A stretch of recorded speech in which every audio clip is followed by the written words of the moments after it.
अस्सलाम वालेकुम नाज़रीन, हाडुशी प्रोग्राम में भली कार मैं तव्हांजी मेज़बान सबिन मेमन। नाज़रीन, हाडुशी प्रोग्राम में ॻाल्हि कंदासीं मुल्क में अमन अमान जी सूरत हाल जे हवाले सां। वाज़ रहे त सिक्योरिटी फोर्सिस ते दहशतगर्दनि जा हमला केतिरे वक़्त खां जारी आहिनि, जंहिंमें केतिरा ई सिक्योरिटी फोर्सिस या कानून लागू कंदड़ इदारनि जा अहलकार न रुगो शहादत माणनि था, ज़ख़्मी थियनि था, पर सिक्योरिटी फोर्सिस पारां पिणु ऑपरेशन कयो वञे थो दहशतगर्दनि जे ख़िलाफ़। पर पाकिस्तान में इहा जेका दहशतगर्दी जी बाहि आहे केतिरनि सालनि खां जारी आहे ऐं गुज़िरियल कुझु वक़्त खां इन में तमामु घणी तेज़ी नज़र अचे थी।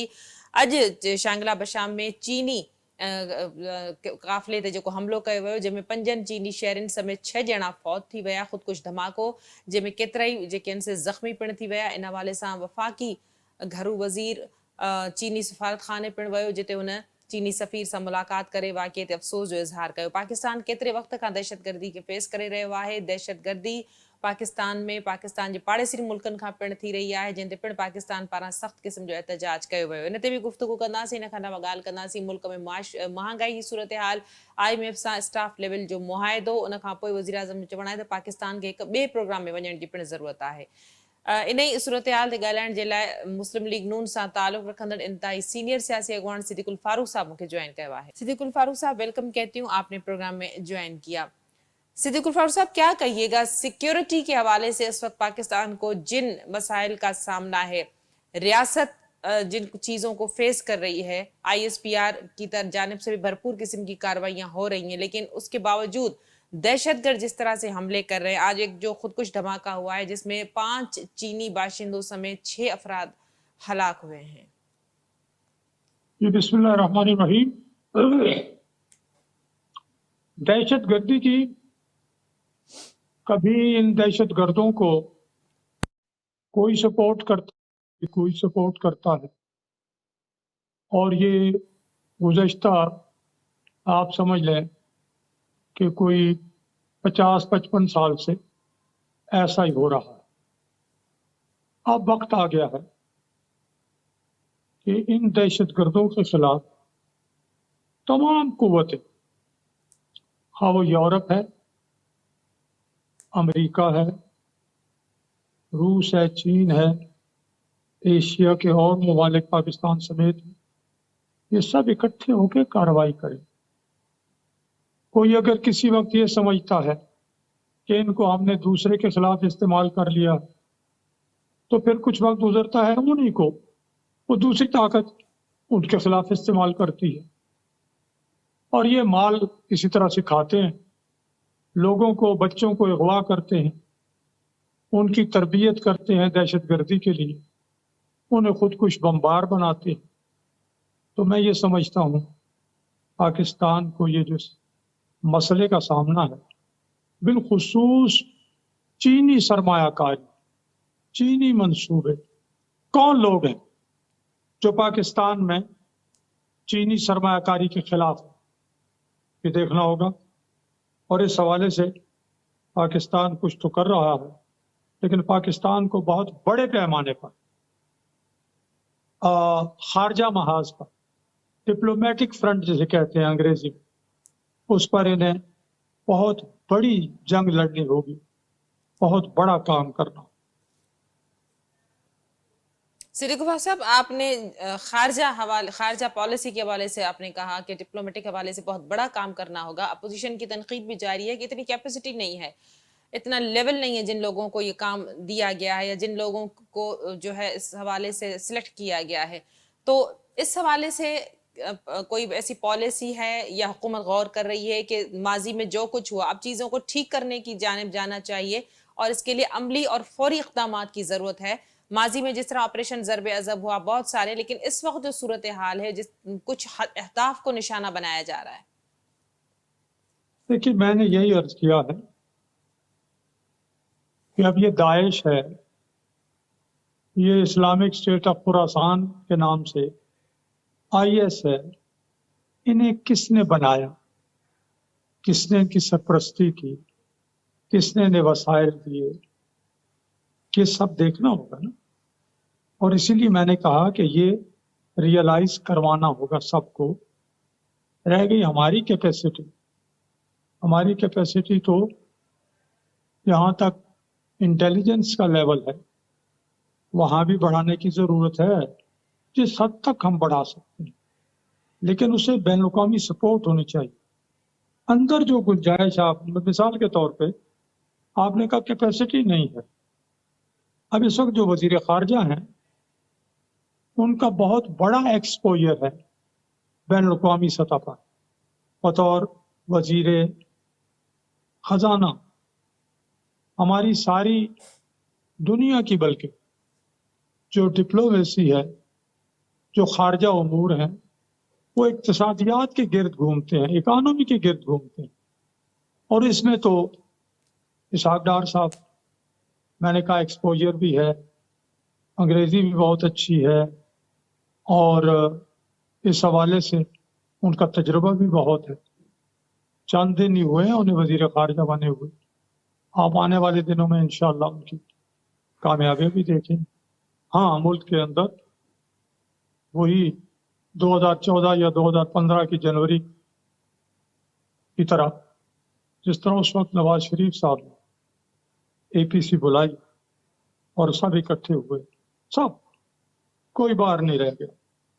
अब शहबाज शरीफ साहब भी बुलाएं और सबको इकट्ठा करें और सब फौज की पुष्ट पर खड़े हो जाएं। लेकिन जब तक बैन अवी सपोर्ट गैर मामूली नहीं होगी, उस वक्त तक हमें मतलूबा नताइज नहीं मिले। सिद्दीक उमर साहब, APC की आपने बात की तो वजीर आजम और सदर की आज भी मुलाकात हुई है, लेकिन APC के हवाले से कोई ऐसी गुफ्तगू नहीं हुई। आप समझते हैं कि इस वक्त जो दहशतगर्दी के हवाले से सूरत हाल है, APC बुलाने की अशद जरूरत है? मैं समझता हूँ, हो सकता है उन्होंने इस पे बात की हो, लेकिन अभी इसे पब्लिक करना मुनासिब ना समझा हो। बाकी जो सफारतकारी है और जो इंटेलिजेंस और फौज की सतह पर, पुलिस की सतह पर जो इक़दाम करने हैं और उन्हें मजीद मजबूत करना है, उसके हवाले से बात हुई। तो ये जो भी बात हुई है, जाहिर है किसी को अगर पाकिस्तान से, पाकिस्तानी अवाम से, पाकिस्तान के मफादात से जर्रा भर भी मोहब्बत है, वो पीछे नहीं रह सकते। तो उन्होंने ये सारे पहलू डिस्कस किए होंगे जरूर। ज़ाहिर है मैं तो उस मीटिंग में नहीं बैठा हुआ, तो अभी आज आ जाएंगे सामने बाकी क्या क्या बातें हुई हैं, क्या की हैं, TV पे आ जाएगा, कल के अखबारात में आ जाएगा। तो बिल्कुल ये वक्त है कि हम जहाँ मईशत के लिए काम करें, वहाँ मईशत को जो सबसे बड़ा खतरा है वो दहशतगर्दी से, तो ये इसको इससे निपटना। सिद्दीक उमर साहब, अगर मुआशी हवाले से अब बात की जाए तो इस वक्त जो सिक्योरिटी और मुआशी बहरान ऐसे हैं जिनको फौरी तौर पर हल करने के लिए पॉलिसीज का बनना बहुत ज्यादा जरूरी है। गैस टैरिफ के हवाले से अगर बात की जाए, उसके बढ़ाने की दरख्वास्त जिसपे वजीर आजम ने भी कहा, लेकिन कंपनी का कहना है कि सर्कुलर डेट बढ़ने की वजह से आम आदमी, ये दरख्वास्त सामने आई है, जबकि इस वक्त जो सूरत हाल है वो ये है कि आम आदमी, कमर्शियल और सनती सार्फिन मौजूदा गैस बिल देने के भी काबिल नहीं है। IMF प्रोग्राम में जाने के बाद क्या सूरत हाल हो सकती है मजीद? ये तो जी फिर इसी टीम का काम है।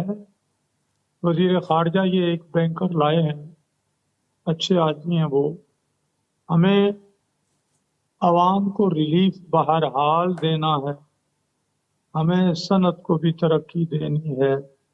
मैं ये समझता हूँ कि इनके सामने एक तो जो हमारे कौमी सतह पर, सूबाई सतह पर पैसे मुख्तलिफ इदारों की वजह से जो सफ़ेद हाथी हैं ज़ाया हो रहे हैं 1000 अरब से ज़्यादा सालाना, वो जो नुकसान हो रहा है, एक तो उसे रोकना है। बिजली गैस की चोरी को ख़त्म करना है, उससे भी 700, 800, 1000 अरब रुपया नुकसान होता है। दो, तीसरा ये है कि हम जो सालाना तरक्याती प्रोग्राम होता है उसको भी कम करें फिलहाल, क्योंकि बड़ा मसला ये है, हमारा मरीज ICU में है, हमें दीगर जो दवाइयाँ वो रूटीन की लेता है उन्हें छोड़ के उसे ICU वाली दवाइयाँ डॉक्टरों की मशवरे के मुताबिक देनी, तो उनसे भी पैसे बचाएं और आवाम को रिलीफ भी दें ताकि वो इस काबिल हो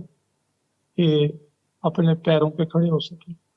अपने सिद्दीकुल रोज साहब, पैसे तो बचाने हैं, लेकिन उसके लिए जो तरीक़ेकार है, जो पॉलिसीज बनाई जाती हैं, उन पे जिस तरह अमल होता है या जो रिजल्ट आता है वो भी आपके सामने। वज़ीर आज़म ने कहा कि बड़े कड़वे फैसले करने की जरूरत है। IMF के साथ जो है एक और प्रोग्राम की तरफ पाकिस्तान को जाना चाहिए, एक और प्रोग्राम करना है, वज़ीर आज़म का कहना है। तो आप समझते हैं कि इसका असर कितना पड़ेगा? आपने कहा बहरहाल रिलीफ जो है अवाम को देना है, लेकिन क्या रिलीफ की उम्मीद, अगर हम डबल IMF के प्रोग्राम में जाते हैं तो बड़ी कड़ी शरायत होंगी। जी, शरायत उनकी अपनी जगह, बिजली का रेट बढ़ा दो, गैस का रेट बढ़ा दो, वहां से आमदनी आएगी तो आप हमारी किस्तें दे सकेंगे, ये बात ठीक है कि वो तो आमदनी होगी तो हम वापस करेंगे। लेकिन मैंने जो 3-4 चीजें आपके सामने रखी हैं वो उससे हटकर, IMF भी ये कहता है कि डीनेशनलाइज करो, जो इदारे तबाही का बायस बन रहे हैं उनको प्राइवेटाइज करो, तो प्राइवेटाइज करें, ये बिल्कुल ठीक बात है। दूसरा मैंने कहा है कि बिजली गैस की चोरी बंद करें, ये भी बड़ा दुरुस्त है, इससे ही 2,1800 अरब रुपए बचेंगे इंशाअल्लाह। तीसरी चीज जो है, मैंने कहा है कि जो मुल्क के लिए, कौम के लिए इंतहाई जरूरी है मंसूबे, उनको तो जारी रखें, बाकी को जरा होल्ड कर लें, वो पैसा भी इस तरफ आ जाए जहां आप सर्कुलर डेट भी अदा करें और आवाम को रिलीफ भी दे, तो दिया जा सकता है, इसके लिए काम करना। सिद्दीकुल साहब, बिजली और गैस की चोरी रोकने के हवाले से तो काफी अरसे से ऑपरेशन चल रहा है। कोई नहीं, आगे जाके ना कंप्रोमाइज हो जाता है, अपने अपने ताल्लुकात, अपनी अपनी सियासी वाबस्तगियाँ, अपनी अपनी सियासी मसलहतें, सूबाई मफादात, ये उसके रास्ते की रुकावट बन रहे। अब इन चीज़ों से बालातर होना। बहुत शुक्रिया सिद्दीकुल फारूक साहब, आपने अपना मौक़िफ़ देने के लिए प्रोग्राम में ज्वाइन किया। नाज़रीन, नून लीग साथ दाल रखंदड़ इंतहाई सीनियर सियासी अगवान सिद्दीकुल फारूक साहब सां गॾु हो मुल्क के इन मुआशी बहरान मां कढण जे लाइ, IMF जे ॻरियुनि शर्तनि खे फेस करण जे लाइ ऐं अवाम खे रिलीफ ॾियण जे लाइ अहिड़ियुनि पॉलिसियुनि तरफ़ वञणो पवंदो जिते टैक्स चोरनि, बिजली चोरनि या गैस चोरनि जे ख़िलाफ़ जेको क्रैक डाउन आहे उनखे वसी करण जी ज़रूरत आहे, जंहिं ते कंहिं बि क़िस्म जो को कंप्रोमाइज़ न हुजणु घुरिजे। बहरहाल सिद्दीकुल फारूक साहब जो इहो चवणु हो त हुकूमत जी इहा ख़्वाहिश ज़रूरु आहे त कंहिं न कंहिं तरीक़े सां अवाम खे किथे न किथे को रिलीफ ज़रूरु ॾिनो वञे। प्रोग्राम जे सिलसिले खे जारी रखंदासीं। वक़्तु थियो आहे मुख़्तसिर वक़फ़े जो, वठूं था वक़फ़ो।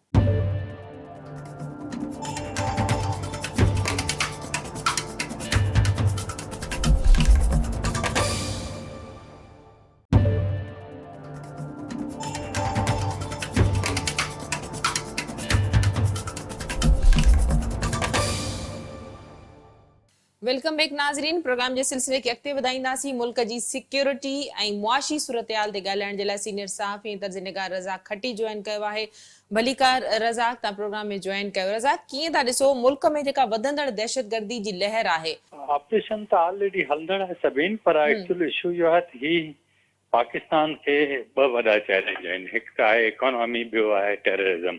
ऐं ज़ाहिर आहे त इहो टेररिज़म जेको आहे सो सॼो असांखे अफ़गानिस्तान जी साइड आहे उतां खां थिए थो, ऐं उनजे नतीजे में पाकिस्तान अफ़गानिस्तान जी सरहदनि अंदरि बि जेको आहे सो दहशतगर्दनि जे ठिकाणनि ते हमला कया, उनखां अॻु में ईरान जे हदनि अंदरि हमला कया। उनजो सबबु इहो आहे त पाकिस्तान मुकमल तौर ते हींअर उनजे दहशतगर्दी वारे मामले में फाथल आहे। हाणे पाकिस्तान हिन सॼी सूरत हाल में कोशिशि इहा करे पियो, छाकाणि त तव्हांखे यादि हूंदो त कुझु ॾींहं अॻु में मॉस्को में जेको हमिलो थियो आहे उहो ISS के ॿारनि क़बूल कयो, ऐं इन्हनि जा ठिकाणा जेके आहिनि उहे अफ़गानिस्तान में आहिनि। हिन वक़्तु जेतोणीकि TTP जेको आहे सो सॼी इन टेररिज़म में इन्वॉल्व आहे, पर उन्हनि जे पोयां बि इन क़िस्म जा ख़तरनाक तरीन जेके दहशतगर्द ग्रुप आहिनि उहे मौजूदु आहिनि। हाणे हिननि जो पंहिंजो हिकिड़ो सियासी एजेंडा आहे जेको रियासत पाकिस्तान ठहियो, पर सॼी दुनिया जा जेके मौज़ूद मुल्क आहिनि उते कंहिं बि सूरत में क़ाबिले क़बूल कोन्हे। सो हिननि खे मोह ॾियण जे लाइ सियासी तौर ते ऐं इंतिज़ामी ऐं ऑपरेशनल जेको मिलिट्री अंदाज़ आहे उहे सभु अख़्तियार करणो पवंदो। पर हिकु ॾींहुं अॻु में तव्हांखे नोट कयो हूंदो त ख़बर आई त अफ़गान तालिबान जेके आहिनि उन्हनि जे पारां ॿिनि क़िस्म जी प्लानिंग थी पई त पाकिस्तान अंदरि हमला कया वञनि। हाणे बदनसीबी आहे जेकॾहिं को रियासती सतह ते इन क़िस्म जो मुल्क इन्वॉल्व हुजे त पोइ उनखे उन तरीक़े सां मोह ॾेई सघिजे थो, पर पाकिस्तान ऐं दुनिया जो को मुल्क जंग जो जेको आहे सो रिस्क नथो खणी सघे, सो उनजे लाइ को विचूर रस्तो कढणो पवंदो। ॿियो चैलेंज जेको आहे उहो आहे माशी। हाणे पाकिस्तान फौरी तौर ते जेके वॾा फ़ैसिला कया आहिनि जिन में PIA जो विकिरो अच्छा रज़ाक, मुआशी फ़ैसिलनि ते बि पाण ॻाल्हि कयूं था, जेका सिक्योरिटी जी सूरत हाल आहे, पाकिस्तान खे पंहिंजी परॾेही पॉलिसी खे ते गौर करणो पवंदो, उनखे मज़बूत करणो पवंदो, पंहिंजे सिफ़ारती तालुकातनि खे अञा वधाइणो पवंदो, उन्हनि खे इस्तेमालु करण जी ज़रूरत आहे। पाकिस्तान मुंहिंजो ख़्यालु आहे त काफ़ी वक़्त खां आस्ते आस्ते पंहिंजी परॾेही पॉलिसी जेका आहे उनखे चेंज करण जी कोशिश कई आहे ऐं घणे हद ताईं उनमें कामयाबु थियो आहे। हाणे उनमें ॾिसो त चाइना ऐं अमेरिका जे विच में जेका सर्द जेका जंग टाइप सूरत हाल हले थी, यानी इख़्तिलाफ़ आहिनि, उनजे बावजूदि पाकिस्तान इहा कोशिश करे रहियो आहे त कंहिं बि तरीक़े सां ॿिन्ही मुल्कनि खे गॾु खणी हले। इहो ई सबबु आहे त Iran Pakistan gas pipe line आहे, उन ते बि कल्ह जेको आहे सो वज़ीर आज़म हिकिड़ी कमेटी ठाही आहे, उनखे चयो त जल्दी इन मामले ते अॻु बराई कई वञे। हाणे इहो सबबु इहो आहे ज़ाहिर आहे त अमेरिका इन सॼी सूरत हाल खे इंतिहाई गहराई सां ॾिसे पियो, पर पाकिस्तान वटि इन खां सवाइ ॿियो हल कोन्हे, छाकाणि त पाकिस्तान जो जेको माशी क्राइसिस आहे उनजो वॾो सबबु एनर्जी क्राइसिस आहे ऐं उनमें जेको असीं पैसा ॾियूं था उनमें हिकिड़ो वॾो जंग जेको आहे सो इन तरफ़ हलियो थो वञे, ॿियो कर्ज़नि जो जेको व्याज ऐं उन जूं किस्तूं आहिनि उन तरफ़ वञे थो, त पाकिस्तान त कोशिशि करे पियो त उन तरफ़ वञे। इन करे पाक ईरान गैस पाइप लाइन या चाइना सां जेके CPEC वारा मामला विच में रुकिजी विया हुया उनखे वधीक बहितर करण जे लाइ ॻाल्हि ॿोल हले थी ऐं उन सां गॾोगॾु सऊदी अरब खे बि जेको आहे सो ऑन बोर्ड वठी अमेरिका सां मामला सिधा करे त जी रियासत पंहिंजनि पेरनि ते बीह सघे। सो कोशिशि करे पियो पाकिस्तान, पर छाकाणि त गुज़िरियल 70 सालनि जे अंदरि पाकिस्तान सॼो पंहिंजो जेको झुकाव अमेरिका ॾांहुं रखियो त उन मां निकिरण जे लाइ उनखे टाइम लॻंदो। ॿियो पाकिस्तान जा स्ट्रेटेजिक तालुकात बि आहिनि अमेरिका सां, सो फौरी तौर ते तव्हां कॾहिं बि कंहिं मां जेको आहे सो हथु नथा कढाए सघो, सो सभिनी धुरियुनि खे गॾु खणी हलणो पवंदो। अमेरिका जी हिन वक़्तु जेका सूरत हाल आहे माशी तौर ते उहा का एॾी सुठी कोन्हे। चाइना दुनिया में हिकिड़ी नई कुवत तौरु उभरी रहियो आहे, तो चाइना तव्हांजो पाड़ेसरी आहे, उनजूं सरहदूं तव्हां सां लॻनि थियूं, अमेरिका तव्हां खां घणो परे आहे, तो इहे सभु शयूं तव्हांखे ॾिसणियूं पवंदियूं। तव्हांखे पंहिंजी ख़ुदि मुख़्तियारी ॾिसणी पवंदी, तव्हांखे पंहिंजो कल्चर ॾिसणो पवंदो, तव्हांजे डेमोक्रेटिक जेके नॉर्म्स आहिनि उहे बि साम्हूं रखणा पवंदा, उहे सभु मिलाए तव्हांखे दुनिया सां गॾु हलणो पवंदो। पर हिन वक़्तु मुंहिंजो ख़्यालु आहे त अफ़गानिस्तान जो जेसिताईं मामिलो हल नथो थिए तेसिताईं इहो जेको टेररिज़म वारो मामिलो आहे उनखे असां एतिरो जल्दी फेस न करे सघंदासीं। रज़ाक, अफ़गानिस्तान जो मामलो इन में केरु केरु टियाकड़ी करे सघे थो, केरु जेको आहे सो किरदार मसालियती अदा करे सघे थो? मुंहिंजो ख़्यालु आहे त मसालियती किरदार पाकिस्तान जी इस्टेब्लिशमेंट ई घणो अदा करे सघे थी, उहो हिन कोशिश में पाए। पर असल में थियो ईअं आहे त अॻु में अमेरिका नवाज़ हुकूमतूं हूंदियूं हुयूं अफ़गानिस्तान जे अंदरि 9/11 खां पोइ, हाणे सूरत हाल यकसर तब्दील थी वई आहे। इन करे तालिबान जेके आहिनि उहे पंहिंजी राय जा आहिनि, दुनिया सां गॾु उन्हनि जो इहो उनमें न आहे त उन्हनि सां गॾु हलिजे या न हलिजे, उनजा पंहिंजा हिकिड़ा ट्रेडिशन आहिनि। औरतुनि खे पढ़ाइण वारे हवाले सां उन्हनि दुनिया खे जवाबु ॾेई छॾियो आहे त असां नियाणियुनि जी जेका आला तालीम आहे उनजी कॾहिं बि इजाज़त कोन ॾींदासीं, या औरतुनि खे ज़िंदगी जे मामूलात में शामिलु करणु, इन क़िस्म जा जेके सॼी दुनिया में जेके स्टैंडर्ड तय थियल आहिनि इहे सभु उनखां परे आहिनि। हाणे उनजो सबबु इहो आहे त असां ई उन्हनि खे जेको आहे सो उन्हनि जी ज़हनी परवरिश कई हुई, पाकिस्तान उनजो मर्कज़ रहियो। ज़ाहिर आहे त हाणे उनजा कंडा त असांखे कढणा पवनि था, पर उनजे लाइ पाकिस्तान जी इस्टेब्लिशमेंट ऐं उन सां जेके माण्हू वेझा रहिया आहिनि उन्हनि खे ई उहो इस्तेमालु करे बि रही आहे, पर उनखे अञा वधीक तेज़ी सां करणो पवंदो। पर इतफ़ाक़ इहो आहे त तालिबान जेके आहिनि जीअं पाकिस्तान सम्झो पिए त असां उनखे जीअं चाहींदासीं ईअं करे वठंदासीं, इन क़िस्म जी सूरत हाल आहे कोन। सो समूरियुनि धुरियुनि खे ऑन बोर्ड वठिणो पवंदो, सियासी धुरियुनि खे, वज़ीर आज़म आहे, सदर आहे, इहे जेके आहिनि धुरियूं इहे ख़ुदि उन्हनि सां ॻाल्हाइनि, वज़ीर ख़ारजा ॻाल्हाए, छाकाणि त हिन वक़्तु वॾो चैलेंज तव्हांखे इंडिया सां बि आहे वापार जे हवाले सां। हिंदुस्तान खे ज़रूरत न आहे पाकिस्तान सां वापार करण जी, पर पाकिस्तान खे ज़रूरत आहे। सो इन सतह ते पाकिस्तान जी सियासी कुवत खे पाकिस्तान जी फौजी कुवत जे विच में इन मामले ते घणो गैप आहे। उहो बि जेको आहे सो पाकिस्तान जी सियासी कुवतनि खे हल करणो पवंदो, उनखे एस्टेब्लिशमेंट खे क़ाइल करणो पवंदो त हू इन सॼी सूरत हाल में पंहिंजे पाण खे जेकॾहिं पासीरो रखे थी त मुमकिन आहे पाकिस्तान जो इंडिया सां जेके कारोबारी मामला बहितर थी था वञनि त पाकिस्तान खे उनजा कारोबार खे घणा फ़ाइदा थींदा। पर शर्त इहो आहे त पाकिस्तान मां बि कुझु शयूं एक्सपोर्ट थियनि जेके इंडिया में मार्केट मिले पाकिस्तान जे माण्हुनि खे, त उनजे नतीजे में फ़ाइदो इहो थींदो त रुगो असां उनखां सामान न घुराईंदासीं, पर असांजो सामान जॾहिं उते वेंदो त उहा मार्केट थींदी त उनजे नतीजे में लाॻापा बहितर थींदा। चाइना छाकाणि त 6 महीना असांजो बॉर्डर जेको आहे चाइना बॉर्डर सोर्स वारो इहो बंदि रहे थो, उनजे नतीजे में असांजो कारोबार सवाइ शिप जे ॿियो को बि सोर्स न आहे या बाय एयर, त उहो घणो महांगो पवे थो, बाय रोड वारो घणो बहितर पवे थो। इन करे पाकिस्तान खे मुख़्तलिफ़ जेके आहिनि सो विंडोज़ खोलणियूं पवंदियूं कारोबार जे हवाले सां।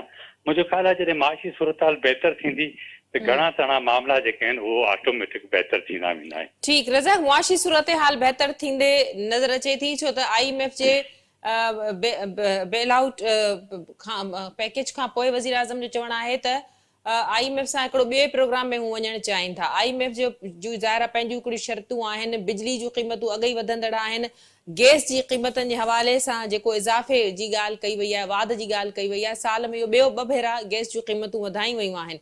आम माण्हू जेके आहिनि से हाणे मौजूदु जेको हाणे को बिल आहे उहो बि नथा पेड करे सघनि, त तव्हां सम्झो था त अवाम खे इन समूरी सूरत हाल में कीअं रिलीफ मिली सघंदो? सभिनी अवाम खे त रिलीफ मूंखे मिलंदे नज़र नथो अचे। त अञा जेको आहे सो उन जे जेको कंध ते जेका हिननि पंहिंजो जुती रखी आहे उनखे अञा वधीक तेज़ जेको आहे सो ताक़त सां दॿाईंदा।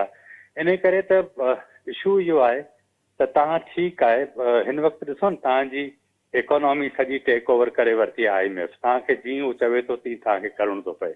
बदनसीबी इहा आहे त हिन मुल्क जे अंदरि सियासी कुवतूं जेके हुयूं उहे वॾा फ़ैसिला कोन करे सघियूं ऐं ब्यूरोक्रेसी उनमें वॾी रुकावट रही, जेकॾहिं मुल्क जे रेज़की दुकानदारनि होलसेलरनि ते अॼु खां 5 साल अॻु में तव्हां 1000 रुपया फी दुकान ई महीनो टैक्स रखी छॾियो आहे त अॼु सूरत हाल तव्हांजी ॿी हुजे हा।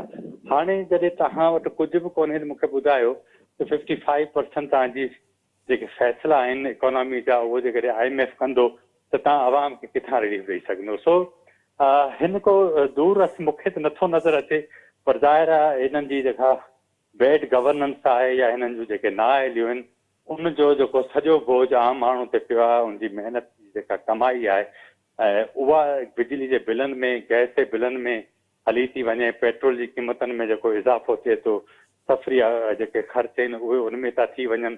सो सची ॻाल्हि इहा आहे त मूंखे हिन मामले में कोई एॾी उमेद नज़र नथी अचे, पर जेकॾहिं ही जेको कुझु चवनि था ख़ुदा करे उहो बहितर थी वञे, उन्हनि जी ॻाल्हि ठीकु थिए, पर जेके शयूं नज़र अचनि थियूं उहो मूंखे लॻे थो त सिर्फ़ु को आरज़ी बंदोबस्तु आहे ऐं उन आरज़ी बंदोबस्त जे ज़रिए तव्हां मुल्कनि जूं मईशतूं इन अंदाज़ सां नथा हलाए सघो त रुगो माण्हुनि ते बोझ विझो, आम माण्हू ते अशराफिया खे छॾे ॾियो त उनजे नतीजे में ज़ाहिर आहे अशराफिया खे कहिड़ो फ़र्क़ु थो पवे। तो हिन सॼी सूरत हाल जे अंदरि रज़ाक, आरज़ी बंदोबस्त जी जेका तव्हां ॻाल्हि कयो पिया, ज़ाहिर आहे पीपल्स पार्टी जो सदर आहे, नून लीग जो वज़ीर आज़म आहे, माज़ी जा तजर्बा साम्हूं रहिया आहिनि। 16 महीननि जी हुकूमत जेका हुई उनमें जंहिं तरह क़ीमतूं वधायूं वयूं उनजो नतीजो अवाम पंहिंजे वोट जे ज़रिए ॾिनो। हाणे बि ही हुकूमतूं आरज़ी बंदोबस्त ज़रिए वहिंवार हलाईंदियूं? बिल्कुलु हिन वटि ॾिसो निगरान हुकूमत जेके रेट वधाया उहे त उनजो त केरु पुछा ई नथो करे। हाणे IMF हिननि खे चयो त पैसा त असीं तव्हांखे तॾहिं ॾींदासीं जॾहिं तव्हां असांजा हे शर्त क़बूल कंदो। ऐं ॿी ॻाल्हि इहा त जेको तव्हांखे पैसा ॾींदो उनखे त पंहिंजी वापसी जी रक़म जी गारंटी खपे, उन करे हू तव्हांखे चए थो तव्हां हितां पैसा हिन सेक्टर मां कढी ॾींदो त असां तव्हांखे ॾींदासीं। हाणे ॻाल्हि इहा आहे त ज़मीनी हक़ीक़तनि खां परे फ़ैसिला कया था वञनि। हे जेके असांजी ब्यूरोक्रेसी आहे इहो सियासी धुरियुनि खे ईअं ई जेको आहे सो कानूनी ऐं ॿिया मामला ॿुधाए इन क़िस्म जा उन्हनि खां फ़ैसिला कराए थी, जंहिंजे नतीजे में आम माण्हू खे घणो नुक़सान थो थिए। अॼु बि जेकॾहिं पाकिस्तान में के बहितर फ़ैसिला कनि, के वॾा ख़र्च जेके आहिनि उहे घटाइनि त मुंहिंजो न आहे, सम्झां थो त शयूं घणियूं बहितर थी सघनि थियूं, पर ही सॼी ब्यूरोक्रेसी जेको आहे सो सियासी धुरियुनि खे हलाए थी ऐं ॿियूं जेके धुरियूं आहिनि उहे अवां सम्झो था उहे हिननि खे हलाइनि थियूं त को बि धुर जेको आहे सो पंहिंजो मुनाफ़ो या पंहिंजी जेको उनखे जेके प्रिविलेज हासिल आहिनि उहे विदड्रॉ करण लाइ तयारु कोन्हे त अल्टीमेटली इन जो जेको नुक़सानु आहे या उनजो जेको अज़ालो आहे उहो तव्हांखे असांखे करिणो पवंदो।